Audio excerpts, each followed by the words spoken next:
British Muslims are holding a memorial service in honour of the Queen at Regent's Park Mosque in London tomorrow.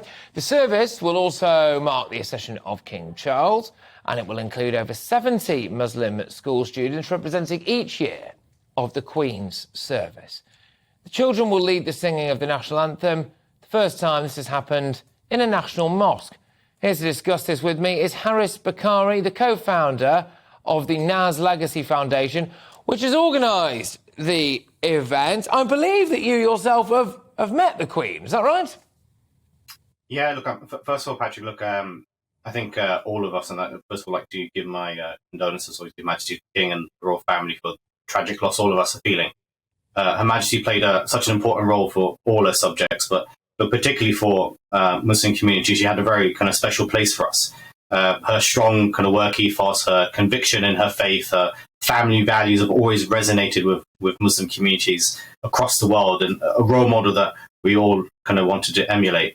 And for a lot of immigrant communities, she just wasn't a monarch that we adopted. She also became a loved grandmother for many of us in this country as well. So I was very privileged, and I was very lucky that I was invited once to attend lunch at Buckingham Palace with Her Majesty the Queen and Duke of Edinburgh. And I'll be honest, I still have to sometimes pinch myself to even believe that I had the opportunity to be invited to such an occasion. Yes, absolutely. So I believe that this event is going to be taking place. Regent's Park Mosque in London, forgive me, not always been the bastion of patriotism, to be perfectly honest with you.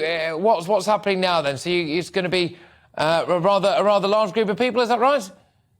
Actually, I'm gonna have to correct you. The Regent's Park Mosque has a huge history when it comes to the monarchy. The founding stone was actually put down by Her Majesty the Queen's father, King George, and the actual piece of land was donated by the British government when Winston Churchill was Prime Minister for all the great efforts Muslims had made to the British Empire.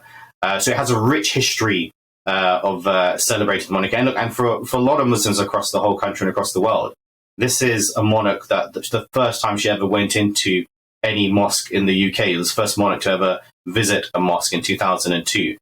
She also had great relationships with the Muslim communities and other faith communities. So tomorrow you're looking at kind of senior kind of representation from the Muslim community from across her whole realm. We're going to have people from Wales, from Scotland, the whole of England. We have individuals who represent the whole kind of Commonwealth countries, as well as a number of the trustees of the mosque who represent those Muslim countries, those Muslim ambassadors.